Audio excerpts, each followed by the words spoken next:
민수기 6장 1절부터 8절 되겠습니다. 여호와께서 모세에게 말씀하여 이르시되 이스라엘 자손에게 전하여 그들에게 이르라. 남자나 여자가 특별한 소원 곧 나세린의 소원을 하고 자기 몸을 구별하여 여호와께 드리려고 하면 포도주와 독주를 멀리하며 포도주로 된 초나 독주로 된 초를 마시지 말며 포도즙도 마시지 말며 생포도나 건포도도 먹지 말지니 자기 몸을 구별하는 모든 날 동안에는 포도나무 솟아는 씨나 껍질이라도 먹지 말지며 그 소원을 하고 구별하는 모든 날 동안은 삭도를 절대로 그의 머리에 대지 말 것이라. 자기 몸을 구별하여 여호와께 드리는 날이 차기까지 그는 거룩한 즉 그의 머리털을 길게 자라게 할 것이며 자기의 몸을 구별하여 여호와께 드리는 모든 날 동안은 시체를 가까이 하지 말 것이요 그의 부모 형제 자매가 죽은 때라도 그로 말미암아 몸을 더럽히지 말 것이니 이는 자기의 몸을 구별하여 하나님께 드리는 표가 그의 머리에 있음이라. 자기의 몸을 구별하는 모든 날 동안 그는 여호와께 거룩한 자니라. 아멘. 에스벨이 부흥과 나시린의 회복이라는 제목을 정해봤습니다. 제가 지난 2월 27일 날 학교에서 그 편지를 보낸 것을 받았습니다. God is here. 하나님은 여기 계시다. 그러면서 지금 학교에서는 에스벨에서 일어났던 그 부흥의 그 열기를 그대로 가지고 와서 지금 스태프들과 교수들과 학생들이 같이 모여서 뜨겁게 기도하면서 회개하고 또 영적인 회복을 경험하고 있다는 놀라운 이야기예요. 그리고 또 이 잔펄 라츠 교수님은 초대교회사를 가르치는 분입니다. 그분이 거기서 이제 학생들 데리고 에스벨이 부흥에 갔다가 체험하고 경험했던 것을 이 글로 남긴 것을 제가 읽어보게 되었어요. 끝에 가서 보니까 Christ being honored. 예수님은 존귀함을 받는다. 그리고 God is being glorified. 하나님은 영광스러움을 받고 있고 The Spirit is at liberty. 성령의 자유함이 있다라고 그 집회의 모양을 한마디로 정의를 했습니다. 물론 그분이 그 안에 보니까 자기가 가서 참석해 보니까 젊은 그 학생들이 신학생들이 겸손하고 온유하고 철저히 낮아진 그 심령을 가지고 그 궁금하게 모여든 7만 명이나 되는 수없이 많은 사람들을 섬기는 모습을 보면서 큰 감동을 받았다고 하는 것이에요. 그 세대가 바로 Z 제너레이션. 여러분 Z 제너레이션 하면 1996년부터 2010년까지 태어난 미국에서 인구 조사했을 때 한 7,200만 명의 인구 갖고 있는 그 세대를 말합니다. 그 세대가 지금 이제 대학교 그 나이가 됐죠. 그러니까 그 세대가 지금 미국을 움직이는 폭발적인 능력이 있는 세대라고 하는 거예요. 이 마케팅의 40%가 이 제 세대가 끼어들고 있습니다. 물론 그 2010년 이후에 태어난 세대를 이제 스마트폰 시대라고 해가지고 이제 알파 시대라고 우리가 부르죠. 그런데 이 제 세대는 너무나 이 세상에 익숙해져 있는 그런 세상 풍조에 완전히 휩쓸려 있는 세대이기 때문에 가장 비신앙적인 세대라고 하는 거예요. 그러니까 예수님을 믿을 수 있는 환경이 전혀 되어 있지 않은 세대가 이 Z 제너레이션인데 그 Z 제너레이션의 그 젊은이들이 성령의 감동을 받고 그들이 변화되고 그 뜨거운 열기로 섬기며 그리고 그들이 또 다른 대학교에 전파되고 또 그다음에 그 집회에 모였던 많은 젊은이들, 대학생들이 다시 자기 대학에 들어가서 그 복음의 열기와 성령의 열기를 다시 한번 나누는 그런 사건이 발생하게 됐다는 거예요. 바로 그런 간증을 이 잔펄 라츠 이 박사님이 저에게 나눠줬습니다. 지난 2월 8일 날 시작된 에스벨이 그 부흥이 공식적으로는 2월 24일 날 끝났습니다. 근데 그 학교에서는 에스벨이 신학교에서는 그 일주일에 3번씩 채플에 참석하는 것을 의무화했기 때문에 학점을 따야 되기 때문에 학생들이 정기로 참석하는데 2월 8일 날 수요일 날 참석한 다음에 끝난 다음에 몇 학생들이 남아서 기도하게 됐다니 차마 그 휴주 예배실을 떠날 수 없는 그런 마음이 생기더라는 거예요. 남아서 기도하고 싶은 마음이 생기더라는 거예요. 몇 학생들이 어느 글에 보니까 한 20명 정도 남았다라고도 그렇게 기록하고 있는데 어쨌든 여러 학생들이 그 예배가 끝난 다음에 성령의 감동하심으로 남아서 기도하기 시작했고 그 다음에 그 다음날 아침에 보니까 한 200명 정도가 모여서 같이 기도하게 되고 이상스러운 성령의 힘이 그들의 마음을 움직이기 시작했다는 거예요. 그 예배당을 떠난 사람들은 다시 돌아와서 기도하고 싶은 그런 마음. 그래서 서로 얼싸안고 눈물을 흘리면서 기도하기도 하고 누워서 하나님을 찬양하기도 하고 그리고 또 찬양팀이 올라가서 찬양할 때 함께 찬양하면서 하나님의 임재하심을 말로도 할 수 없이 체험하면서 회개 역사에 일어나는 그런 경험이 에스베리 대학교에서 일어나게 되었고 그것이 공식적으로 24일까지 대학 총장님이 너무 많은 사람들이 한 5, 6천 명이 사는 도시인데 윌모라고 하는 도시가 그 도시에 5, 6천 명이 사는 도시인데 7만 명이 모여들었으니까 얼마나 인산인해를 일으켰습니까? 그러니까 할 수 없이 그 총장님이 발표를 했어요. 24일 날이 마지막 예배다.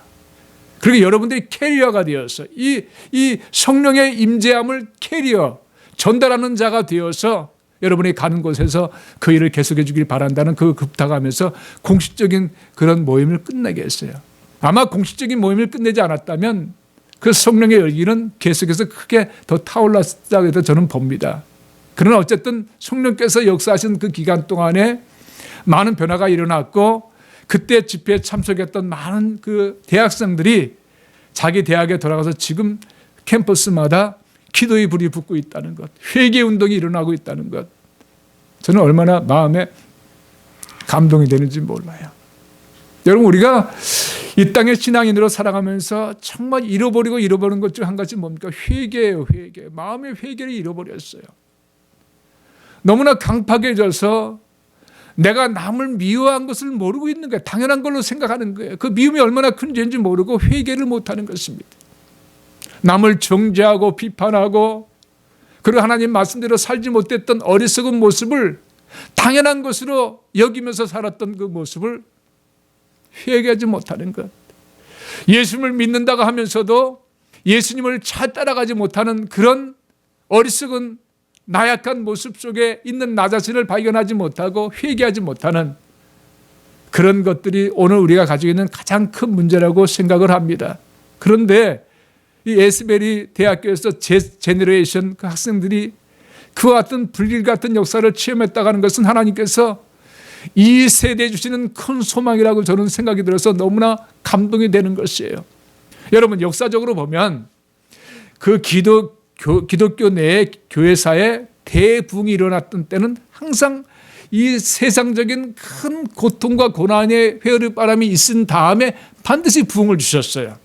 저는 한 가지 기대하는 것은 이 팬데믹을 지나면서 하나님께서 어떤 부흥을 주실까 하는 것이 저의 기대감이었어요. 여러분 보세요. 초대교회 때 유대인으로부터 로마인으로부터 대박해를 받았던 이 크리스찬들이 예루살렘에서 흩어져서 온 세계로 나가면서 대부흥이 일어나게 됐습니다. 가는 곳곳마다 복음이 증거되어 얼마 안 된 기독교 역사가 금방 크게 대부흥의 역사 일어나게 되지 않았습니까? 그리고 중세로 와서 여러분 블랙 데스, 흑사병이 지금과 같은 이 팬데믹이 일어났을 때 얼마나 많은 사람이 죽었습니까? 대재앙이었죠. 그 다음에 하나님께서 종교개혁이라고 하는 부흥을 허락하신 거예요. 여러분 한국의 역사를 보더라도 지금 올해가 이제 120주년 원산 부흥의 120주년입니다. 하디 남감리교 그 당시 미국의 남감리교 선교사님이 한국에 가서 복음을 증거하면서 원산에서 부흥회를 일으키게 됐는데 그때 회개 운동이 일어나게 된 거예요. 자기 자신의 죄를 회개하고 하나님 앞에 부르짖어 기도하게 된 거예요. 그때는 일제시대 아래에서 놓여진 상태입니다. 그러면 우리 기독교인들은 정권과 싸워야 되고 투쟁해야 되는 것이 마땅한 일이겠지만 하나님께서는 그걸 원하시는 것이 아니에요. 먼저 각 개인의 심령이 변화를 원하신 거예요. 그래서 원산 부흥회가 그해 8월 달에 일어나게 되었고 그러니까 1903년이죠. 그리고 4년 있다가 평양 대부흥회가 일어나게 된 거예요. 그것은 한일합방 1910년도를 준비시킨 것입니다. 그리고 나서 여러분 6.25 전쟁이 일어나 동족상잔의 비극이 온 다음에 이런 큰 재앙 속에 통과한 다음에 한국에 대부흥을 하나님께서 허락해 주셨어요. 이 기독교 역사를 보면 다 일일이 제가 여기 설명할 수 없지만 이 세상의 흐름 속에 가장 절망적인 시대를 지나고 난다면 반드시 하나님께서 회복시켜 주시는, 영적으로 회복시켜 주시는 그런 역사가 일어났다는 거예요. 여러분의 개인적인 삶 속에서도 만약에 회복할 수 없을 것 같은 절망적인 상황을 여러분 통과한다면 기대하십시오. 반드시 부흥의 역사가 일어나게 됩니다. 여러분, 이 부흥이라고 하는 단어는 하박국서에 보면 그 의미를 분명하게 말씀하고 있어요. 여호와여, 주는 주의 일을 이 수년 내에 부흥하게 하옵소서. 부흥의 원 의미는 히브리어로 하예후라고 있습니다. 이것은 죽은 것이나 다름없는 것을 다시 살린다는 뜻이에요. 죽은 자가 다시 살아난다는 거예요. 절망에 처했던 마음이 새로운 소망으로 일어난다는 거예요. 어둠에서 빛으로 나온다는 거예요. 그러므로 이 부흥이라는 그 단어는 각 개인의 심령을 변화시켜서 하나님의 자녀의 자리에 서게 만드는 거예요. 여러분, 하나님의 자녀의 자리가 무엇입니까? 거룩한 자리예요. 그 부흥을 주신 이유는 하나님의 자녀로서 거룩함을 회복시켜 주시는 근본 목적이 있는 거예요. 여러분, 에스베리 부흥은 결국 하나님께서 우리 예수 믿는 크리스찬들이 거룩함을 회복하기 원하신 하나님의 메시지예요. 예수 믿지 않는 사람들은 예수님을 믿고 하나님의 자녀가 되어서 이 땅의 삶을 거룩하게 살라고 부탁하시는 거예요.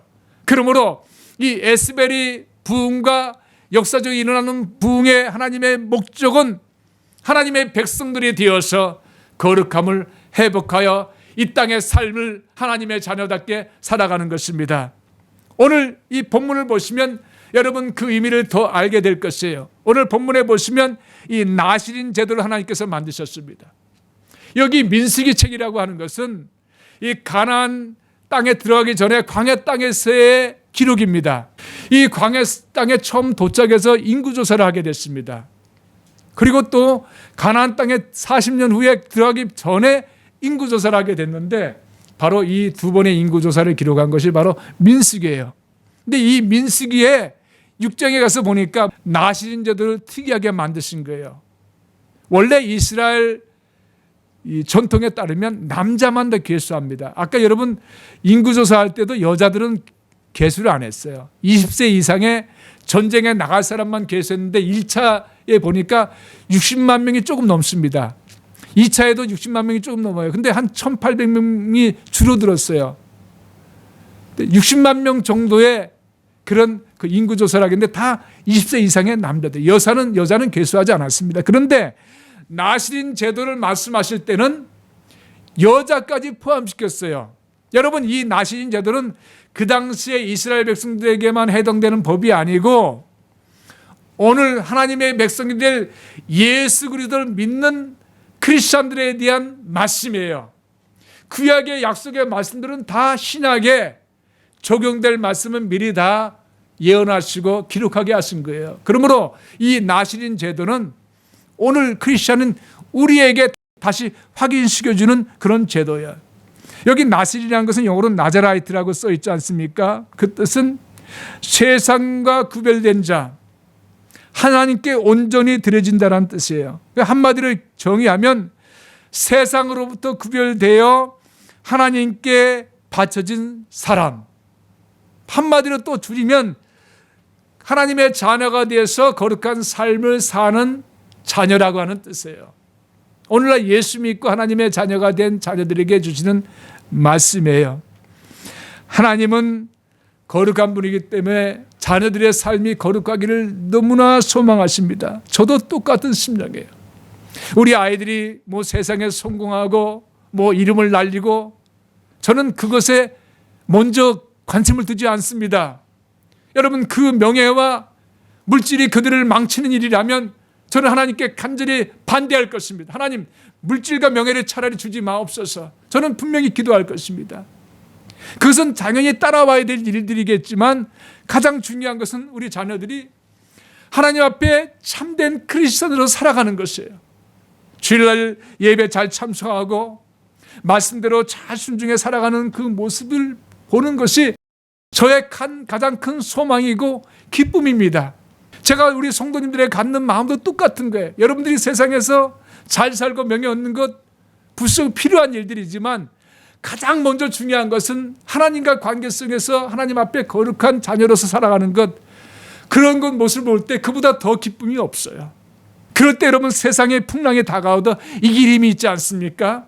하나님 앞에 거룩한 자녀로 살아가는 사람들이 어려움을 당했어도 쓰러지지 않고 일어나는 힘은 그 거룩함 아니겠습니까? 그래서 저의 깊은 관심도 거기 있는 거예요. 하나님의 깊은 관심은 거룩함입니다. 내가 거룩하니 너희도 거룩할지어다. 레위기에 보면 이 거룩이라는 단어를 90번이나 기록했다고 주석가들은 봅니다. 그래서 레위기 책을 거룩의 책이라고 얘기해요. 저는 여러분과 함께 몇 가지를 한번 보기를 원합니다. 오늘 본문만 통해서요. 첫 번째로는 특별한 소원의 회복을 보여주고 계십니다. 1절 보시면 남자나 여자나 특별한 소원 곧 나실인의 소원을 하고 자기의 몸을 구별하여 여호와께 드리려고 하면이라고 되어 있습니다. 남자나 여자, 이스라엘 백성들에게는 남자밖에 계수하지 않았지만 여기서 남자 여자를 하나님께서 언급하셨습니다. 오늘날 크리스찬들을 말씀하고 있는 거예요. 우리가 예수님을 영접하고 산다고 한 자체는 그것은 뭡니까?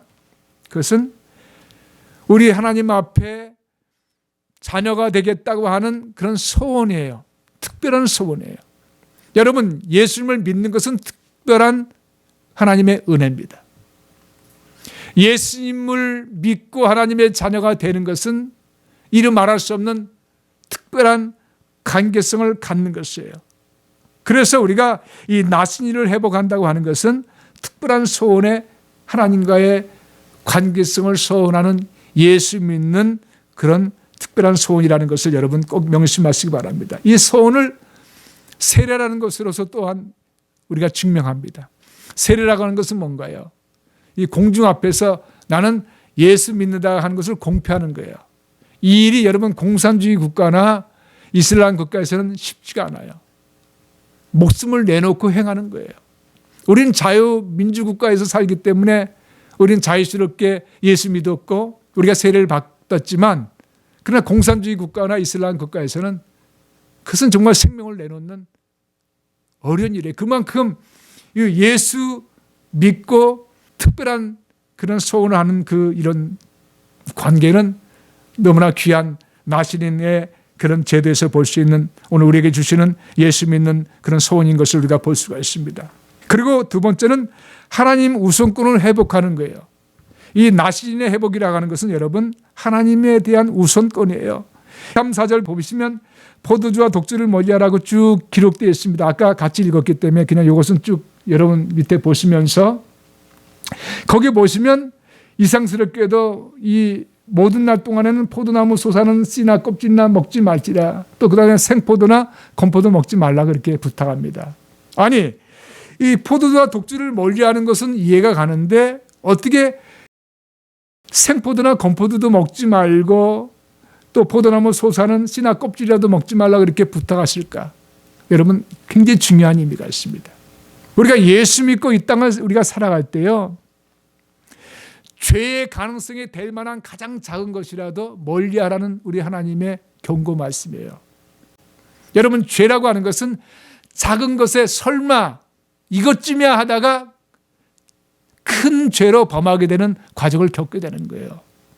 그래서 아예 빌미가 될 만한 것은 다 아예 처음부터 끊으라고 하는 그런 간절한 부탁이에요. 여러분 그건 우리 신앙생활하면서 깨닫는 것입니다. 그리고 5절에 가서 보시면 그 서원을 하고 구별하는 모든 날 동안은 삭도를 머리에 대지 말라고 그렇게 말씀하면서 모든 날 동안에 시체를 가까이 하지 말라고 합니다. 또 부모, 형제, 자매가 죽은 때라도 가까이 하지 말라고 말합니다. 너무 엄한 말씀 같죠. 이것은 여러분 우리가 분명히 봐야 될 것은 다른 뜻이 아니고 우리가 마태복음 19장 29절에 있는 것처럼 또 내 이름을 위하여 집이나 형제나 자매나 부모나 자식이나 전토를 벌인 자마다 여러 배를 받고 또 영생을 상속하리라. 이런 것처럼 우리 하나님께서는 냉엄하게 하나님과의 관계성을 우선적으로 두어야 될 것을 강조해서 말씀한 거예요. 부모나 형제를 버리라는 그런 궁극적인 의미가 아니에요. 하나님을 모든 일에 있어서 하나님께 우선권을 두라는 경고의 말씀이에요. 절대로 하나님께 우선권을 두는 것은 타협하지 말라고 하는 것이에요. 그것이 바로 조금 전에 읽었던 나시린법에 대한 우리에게 원하는 그런 내용이고, 또 조금 전에 마태복음 19장 29절에 말씀드렸던 그 내용과 똑같은 것입니다. 마태복음 6장 33절에 보시면 너희는 먼저 그의 나라와 그 일을 구하라. 그리하면 이 모든 것을 너희에게 도하시라고 했어요. 너희는 먼저 그의 나라와 그 일을 구하라. 이 말씀이 바로 이 나시린법에 요청하시는 내용을 우리에게 오늘 말씀하고 있는 거예요. 하나님을 우선한다는 거예요.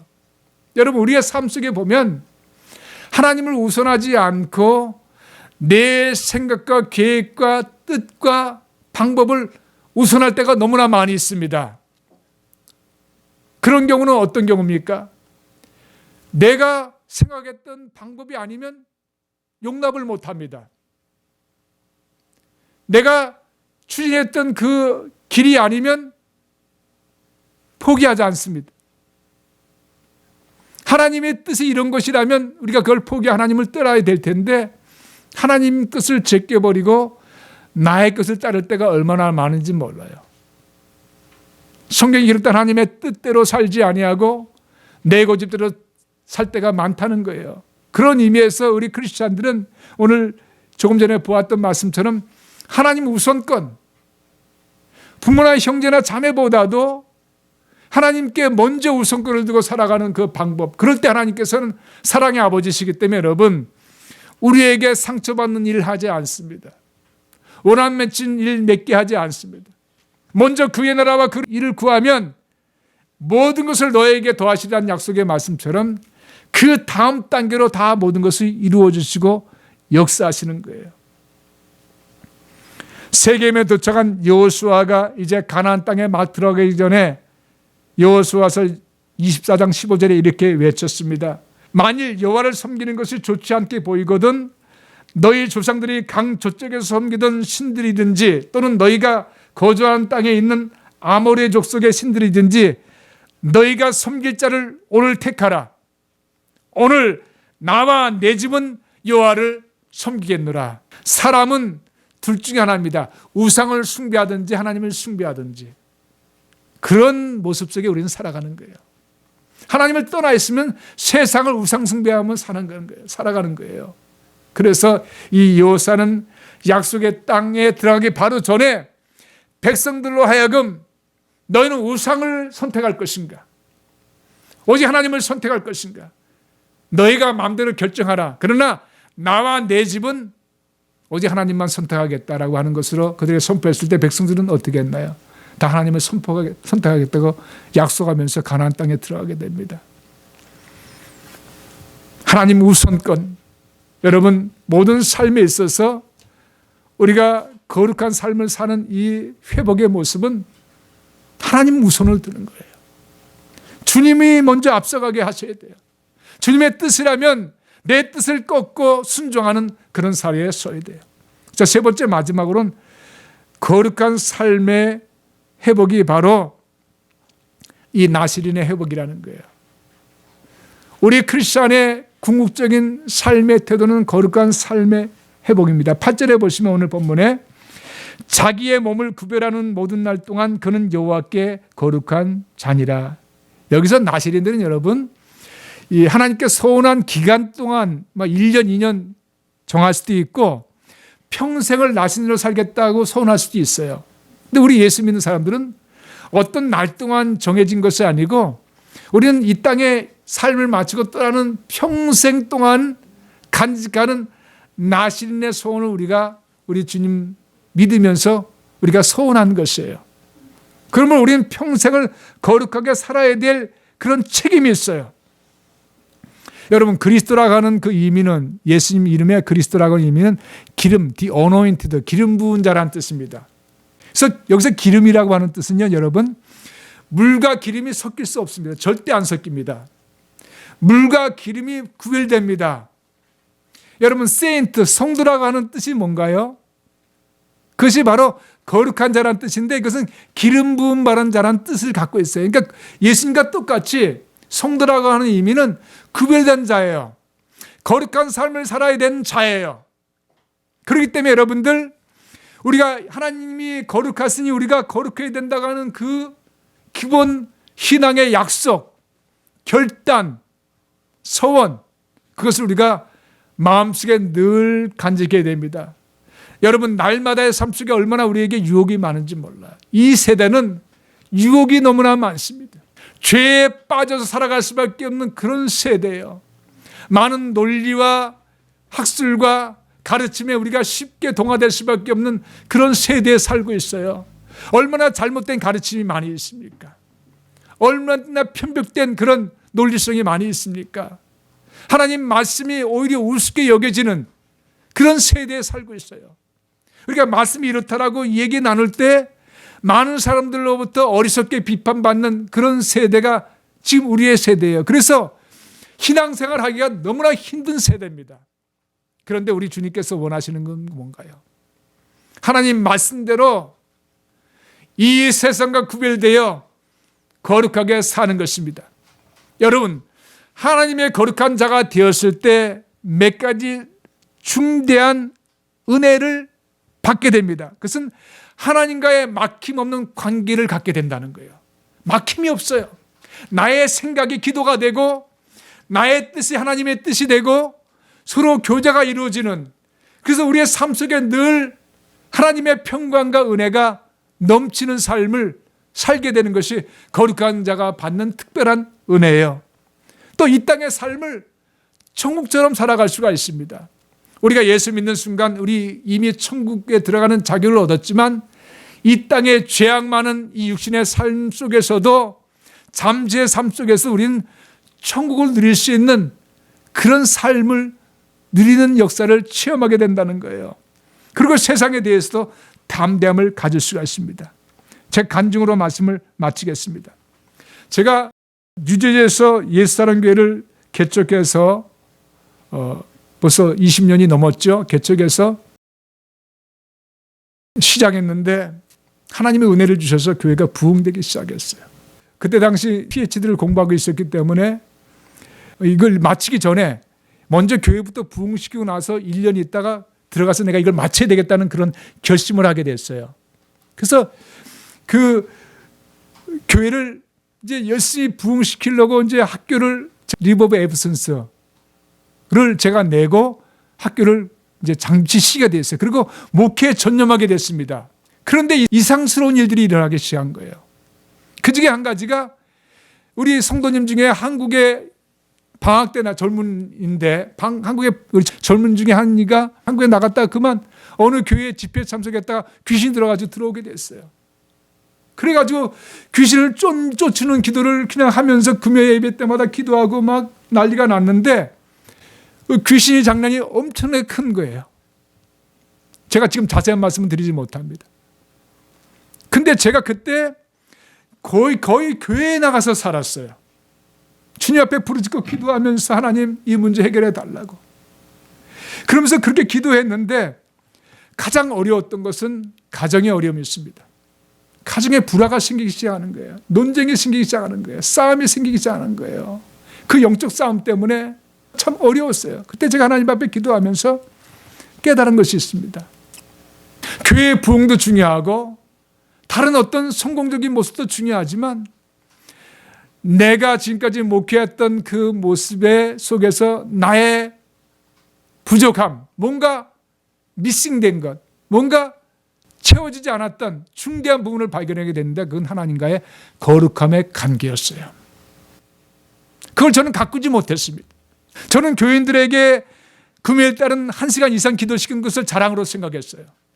그래서 그렇게 기도했습니다. 성도님들도 그렇게 기도했고 또 그 다음에 선교비를 교회에서 많은 부분을 선교비로 무조건 내가 가정에 가져가지 못해도 보냈어요. 그걸 자랑으로 생각했어요.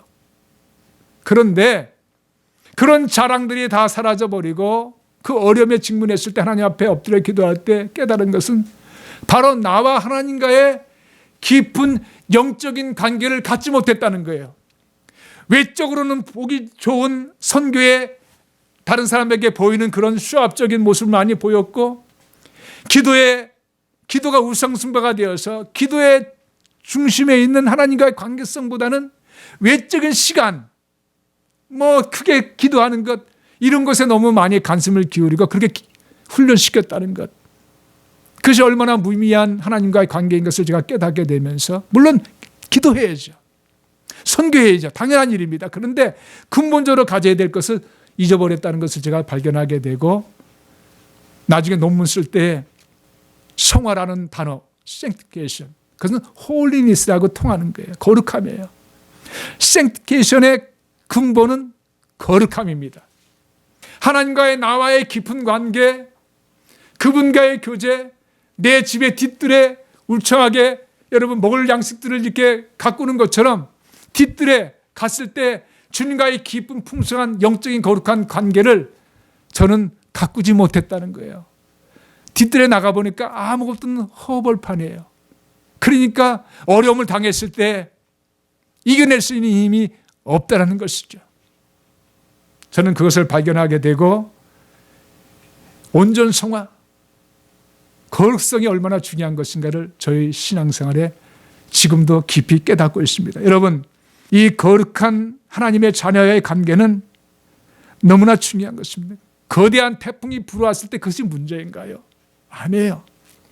여러분 속에 있는, 마음 속에 있는 하나님과의 관계성이 분명하다면, 거룩성이 분명히 여러분 속에 있다면 어떤 외적인 것들은 아무런 문제가 되지 않습니다. 여러분의 삶을 흔들 수도 없고 방해할 수도 없어요. 그런 삶의 아름다운 거룩성의 모습이 오늘 이 설교에 듣고 함께 예배 참석한 우리 모든 성도님들에게 넘쳐나길 바랍니다. 진정한 하예유, 그 부흥, 심령의 변화, 그런 심령의 변화를 통해서 하나님이 원하시는 가장 거룩한 자녀의 모습을 회복하는, 날마다 삶 속에서 그것을 여러분 긴장하면서 거룩성을 늘 추구하며 달려가시는, 그래서 그 안에서 나오는 하나님과의 관계성 속에서의 위대한 능력의 삶을 여러분 체험하시면서 살아가시기를 주님의 이름으로 축원드립니다.